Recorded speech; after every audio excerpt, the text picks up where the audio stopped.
Okay, greetings, brothers and sisters. This is Brother Elihu I want to talk to you about the Anunnaki. Okay, you'll see them spell it Anunnaki, Naki, but doing my research or whatever, and knowing that it stems from the Nile Valley civilization, which they basically created the population for that region.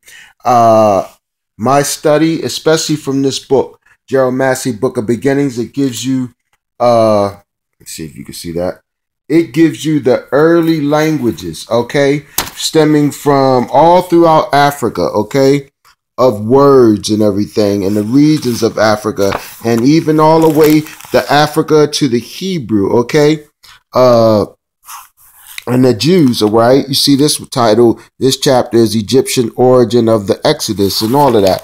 Now it goes all through this, okay, showing you the similarities of words. Okay, you can see the Egyptian and the Hebrew, and it shows you how all the words mean the same, okay, in both Hebrew and Commission, okay, because these are all the same people. Here you have the calendar of Dendera. Here you see Taweret right there, the hippo with the breasts or whatever. She is whom Dr. Ben says we come from the beginning of the Nile, which is Uganda, between the two mountains of the north, where Goddess Happy dwells. That was one of her names. It is from Taweret where we get Torah. Okay, now Anunnaki, as I spell it, Anunagi, or Negas. Okay, that means King Anu, Anunnaki, or Negas, kings of Anu. It is these kings of Anu, also based on my research, that I find many correlations between them and the so-called Elohim, okay? Which is B'nai Ha-Elohim, meaning the sons of God, all right? They call Africa in the lost books of Enki Abzu, and they call the black people they created called the Agigi.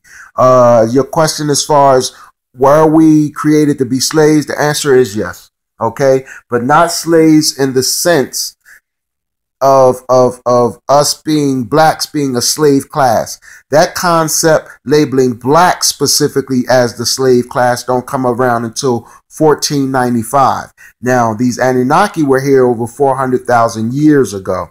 Okay, they come from these clay tablets that was found by a poor Arab who was just scouring the land looking for anything he can find, you know what I mean, to take back into town and sell, you know what I mean, to make a couple of dollars. Well, he comes across all these, it's about 600 clay little tablets. They're about the size of a loaf of, a slice of bread each, okay, and they're imprinted with stories or whatever. We don't know for sure if the word Lost Book of Enki was on the clay tablets, or is that the name that the translators gave it? Zechariah Sitchin is the most popular translation, but his translation is not the first nor only translation, okay? But most of the translations correlate pretty much the same, all right? But there are, okay, there are versions, you know, like, of course, the white people going to put their little marks on there and change shit around a little bit. But if you just have basic knowledge of ancient Kemet, who we were, knowing that we're black and everything, you can easily spot the little lies that they put in there. They stand out very large, and you can spot them easily. Okay. The story, of course, is about King Anu. They was looking at Nibiru. He's king of Nibiru, and their planet needed large amounts of gold for their atmosphere. And they were basically scouring the universe, seeking any planets that they can find and mine for gold. Okay? I'm not going to get into the Marduk Tiamat piece. Tiamat was a bully. The Anunnaki believed planets were gods, okay? And Tiamat was a planet. And this planet was a bully god. Now you can hear about this, the real origin of the story of Tiamat in the beginning. You can get that in the paraphrase of Shem. You can get that in the Book of Creations. Let me see. You get these stories mainly in the Gnostic texts. Okay, The 44 Secret books, you can get that in there. Here's a great source book for that. Okay, see if you can see that. All right, that's a great story of books from the total beginning. Also, this one here is another one, Ancient Gnosticism. Okay, that's where you get the Young Codex, the Bruce Codex, and these scrolls, texts, and codexes which talk about the beginning of the world way before everything. Like you have what's called the Pistis Sophia. Check out the Pistis Sophia and the Paraphrase of Shem. They're on YouTube. Okay. And you can get them in audio. All right. For some other sources on the Anunnaki, of course, here's a good source. Madame Blavatsky's The Secret Doctrine, Ancient Astronauts and Cosmic Collisions, okay? And Popular Theories About Man's Past is another great book. All of Gerald Massey's materials, okay? Here's one, the Book of Beginnings, and this is in 2 volumes. Volume 1 here. You have volume 2 here. That's going to cost you a little grip. Of course, you got the Epic of Gilgamesh. Gilgamesh is one of the great-grandchildren of the Anunnaki, and it's a great little book. It's not big at all. You can see how thin it is.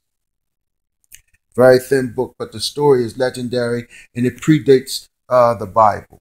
Here's another Gerald Massey book, and Gerald Massey is, to me, the best Egyptologist and gives you great detail as far as basically as far as everything. He's better than E. Wallace Budge to me. He's better than Eric Honung also. Ancient Egyptian Magic is a very never good book dealing with the mystery system schools and some of the things that the Anunnaki taught man, as far as how space operates, how we date days. All of that was taught by the Anunnaki to man. The Hermetica, which is the book of Tahuti or Thoth, okay? Or what they call Hermes Trismegistus, Hermes thrice blessed, Hermes thrice born. Hermes resurrected himself 3 times. What else we have here? We have Atlantis and the Kingdom of Neanderthals. Here's a Sitchin book, Genesis Revisited. He also has the 12th planet, and of course he has the Lost Book of Enki. Okay, you'll hear many shit about Sitchin being FBI agent, occultist, and all that kind of shit. But we don't get caught up individuals as long as the information, once we cross-reference it with other sources, and if the information has commonalities, we run with it, okay? And here's the best of them all. Of all the books on the Anunnaki, The Conflict Between the Gods. It is written by Dr. Malachi York. Dr. Malachi York was talking about the Anunnaki, brother, all the way back in the fucking mid-'80s when he was Ali Imam Isa, okay? The brother is way ahead of his time, and he is a master teacher, no doubt, okay? Ancient Writings and Sacred Texts, okay, is another one, okay? All right, so there's just a few of them right there. Now, was blacks created to be a slave class? All right.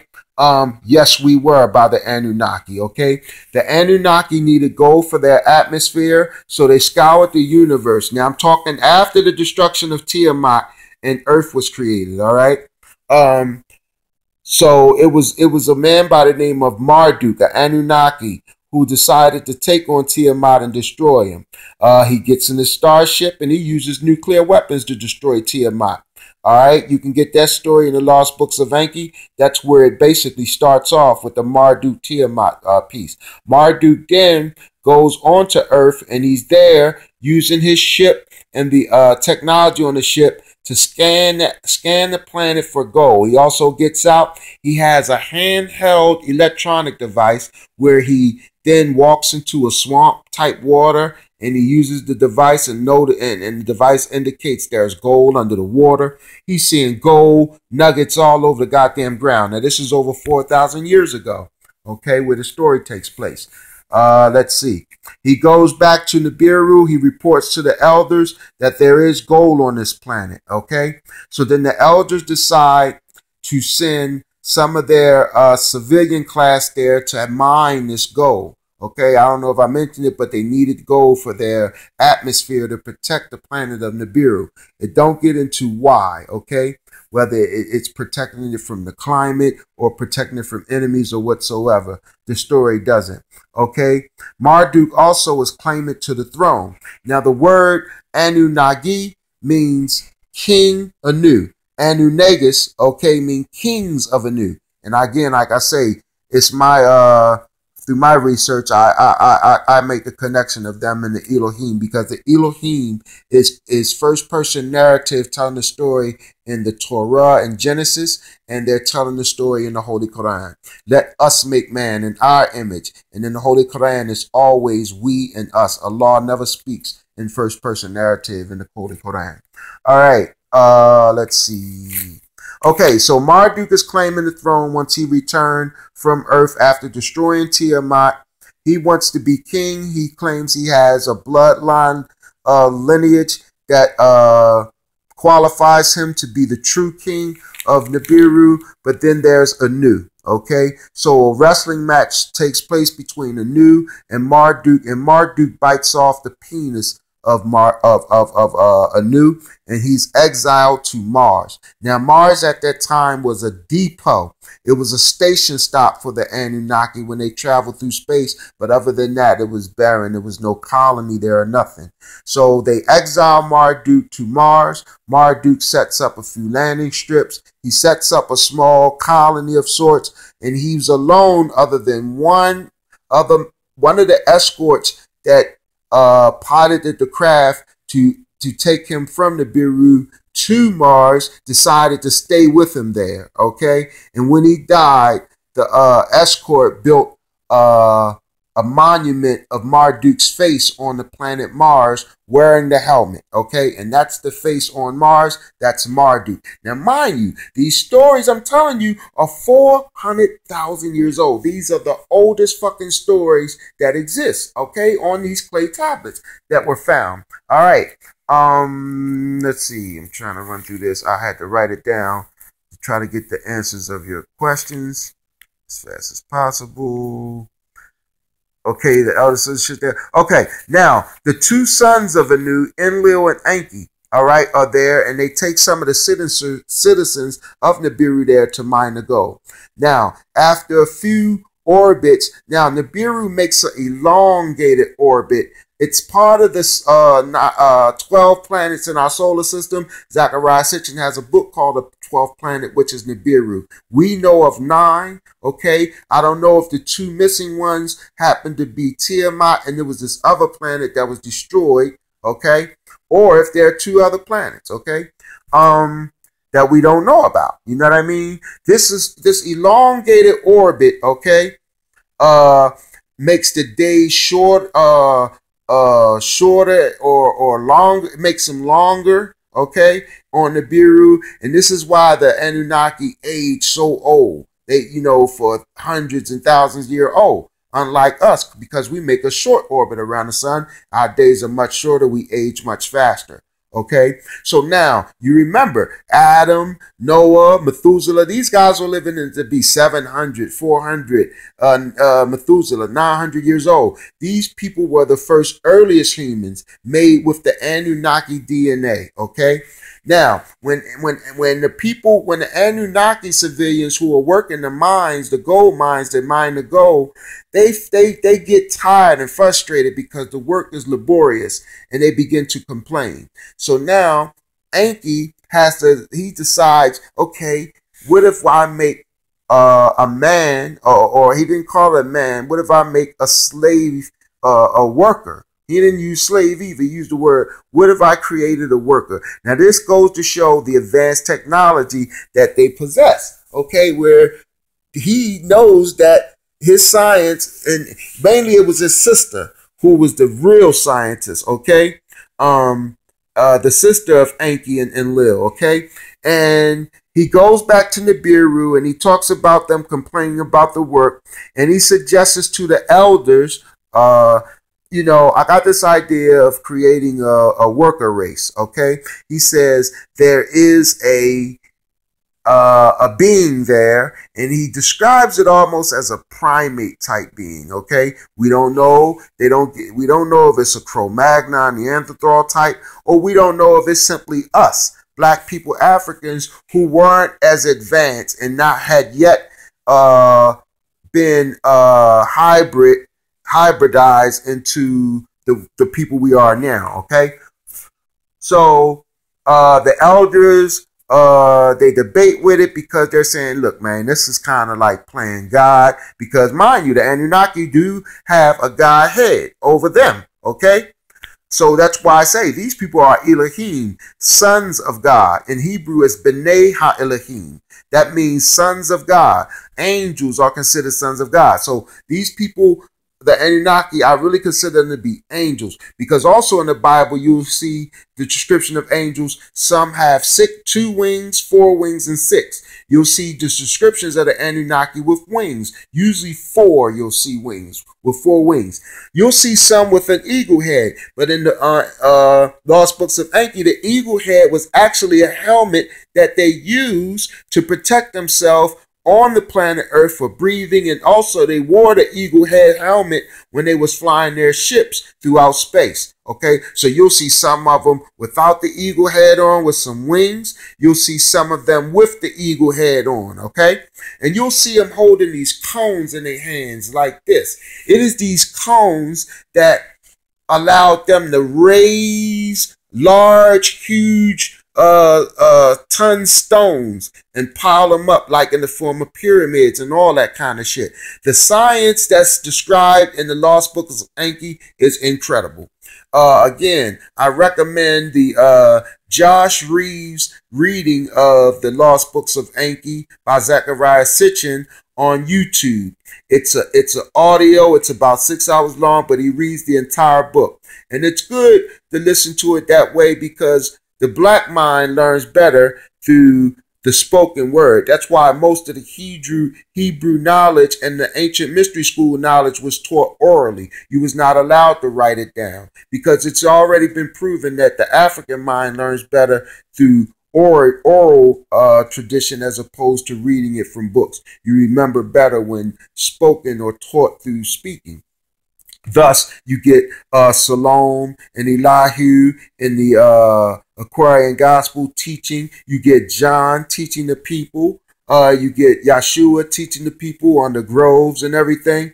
And all throughout ancient Kemet, they taught inside the building, or they would teach under what's called sacred groves, where everybody sat down and the teacher spoke. Okay? And writing down these teachings of the mystery school systems was forbidden.